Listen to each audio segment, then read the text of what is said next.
नमस्कार, स्वीकार करिए गुरुबख्श सिंह का। दोस्तों, आपका हार्दिक स्वागत और अभिनंदन करते हैं आपके अपने चैनल SPC बाई GS में।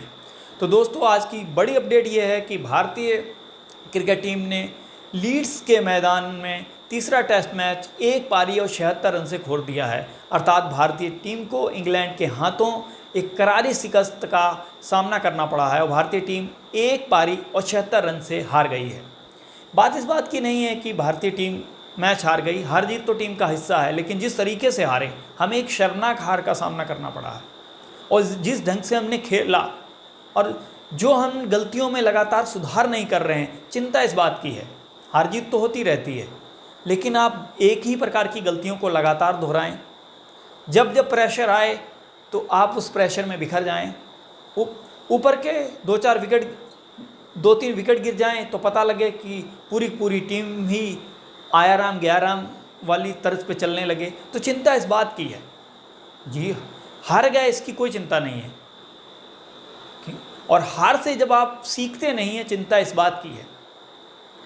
तीसरे टेस्ट मैच में पहली पारी में हमारी पूरी टीम 78 ही रन पर ऑल आउट हो गई। बताइए, दुनिया की बेस्ट बैटिंग लाइनअप और इस तरीके से बिखर जाए।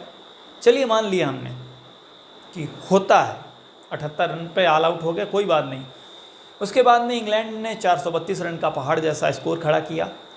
इसके दूसरी पारी में आप बहुत ही बेहतरीन ढंग से खेल रहे थे और तीसरे दिन की कल समाप्ति पर 215 रन पे 2 विकेट, ये स्कोर था। 91 रन बनाकर पुजारा खेल रहे थे और 45 रन बनाकर विराट कोहली खेल रहे थे। और कल ही हालांकि मैंने इस बात पे चिंता जाहिर की थी कि पहला सेशन बहुत महत्वपूर्ण होगा। अगर उसको आप सही से हैंडल कर लेते हैं तो इंग्लैंड की टीम पे प्रेशर बन जाएगा। लेकिन जो है, हमने फिर कमी वही दोहराई कि सुबह का टाइम हो, नई गेंद हो और गेंद में थोड़ा मूवमेंट हो, तो हमारी बैटिंग इतनी कमज़ोर है कि 53 रन पर ही आज हमने 8 विकेट खो दिए। उस दिन 78 रन पर पहले दिन हमने पूरी 10 के 10 विकेट खो दिए। क्या इतनी ही कमज़ोर है हमारी टीम? इतनी ही बेकार है हमारी बैटिंग? दुनिया की बेस्ट बैटिंग लाइनअप हम कहते हैं, तो हम किस तरीके से बेस्ट बैटिंग लाइनअप कहें? कहते हैं कि बैटिंग का पता T20 ODI में नहीं चलता है, बैटिंग का पता चलता है टेस्ट मैच में। और टेस्ट मैच में भी पता उस समय चलता है जब आप शुरुआत में हो, यानी सुबह का टाइम हो और बेस्ट बॉलर लगा हो और नई गेंद हो, और अगर उसमें गेंद स्विंग कर रही हो तो फिर बैटिंग का पता चलता है। क्योंकि अगर आपके पास तकनीक है तभी आप विकेट पर सर्वाइव कर पाएंगे, अन्यथा विकेट पर आप सर्वाइव नहीं कर पाएंगे। पाटा विकेटों पर तो हर कोई रन बना लेता है। तो कुछ लोग कह रहे थे कि कल बात कर रहे थे कि जो KL राहुल ने 8 ही रन बनाए। KL राहुल ने 8 रन बनाए, उसके लिए गेंदें कितनी खेली? उन्होंने जो जेम्स एंडरसन, जो कल ही वो कहर बरपा सकती थे इंग्लैंड के गेंदबाज, उसको रोका। उन्होंने गेंद की जो शाइन थी उसको हटाया। नई गेंद को खेलना आसान नहीं होता, हालांकि नई गेंद पे रन भी बहुत अच्छे आते हैं। अगर तकनीक आपकी अच्छी है तो रन बहुत तेज़ी से आएंगे, लेकिन अगर तकनीक नहीं है तो विकेट फिर ऐसे ही जाएंगे जैसे आज गए हैं और जैसे पहले गए थे पहले दिन। KL राहुल ने विकेट पे सर्वाइव किया, रोहित शर्मा ने विकेट पे सर्वाइव किया, साथ में रन भी बनाए, और वो बहुत इसीलिए कल जो है बाद में पुजारा और विराट कोहली 215 रन बनाने में सफल रहे। और अगर शुरुआत में ही कल रोहित शर्मा और KL राहुल चले गए होते और नई गेंद पे, तो भारतीय टीम का कल ही बुलंदा बन गया होता। तो इस पे ध्यान देने की बात है कि सिर्फ ओपनर ही अगर नई गेंद पे और सुबह ओपनर ही खेल पाएंगे, हमेशा ही ओपनर टेस्ट मैच में खेलेंगे, ये तो होता नहीं है जैसा कि आज हुआ। तो आपको ध्यान देने की बात है, यहाँ पे अपनी तकनीक में सुधार लाने की ज़रूरत है। और ऋषभ पंत को बैटिंग देख के बड़ा मैं हतप्रभ होता हूँ कि एक कॉलेज में भी सिखाया जाता है। इंटर लेवल की बात कर रहा हूँ, डिग्री कॉलेज की नहीं।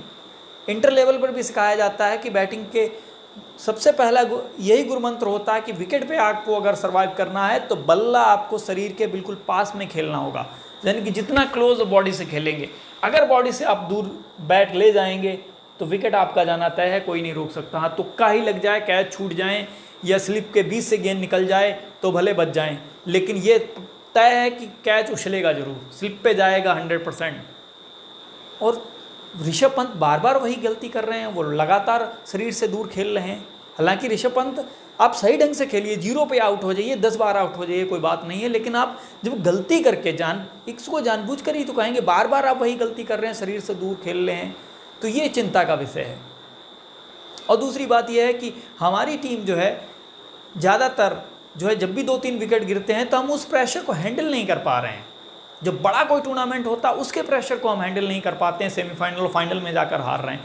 इस पर ध्यान देने की ज़रूरत है। बाकी ये नहीं कि हम हार गए तो कोई बात नहीं, पिछले टेस्ट मैच में इंग्लैंड भी हारा था, लेकिन उन्होंने देखिए कितनी बेहतरीन ढंग से वापसी की है। और जब हम दुनिया की बेस्ट टीम कहलाते हैं तो फिर उस हिसाब से हमें खेलना भी है। ये कमियाँ हैं, इन कमियों को अगर सुधार लें तो फिर वास्तव में हमारी जैसी टीम नहीं है कोई।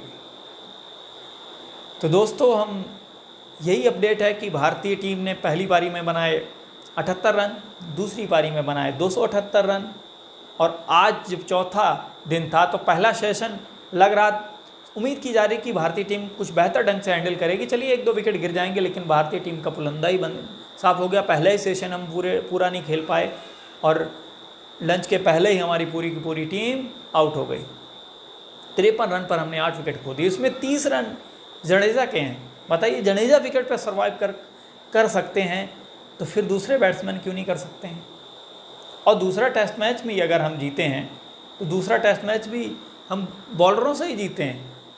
अगर सामी और उसमें बुमराह ने बैटिंग अच्छी नहीं की होती तो दूसरा टेस्ट मैच भी हम हार के ही करीब थे, भले ही हम जीत गए तो उस पर ध्यान ना दें।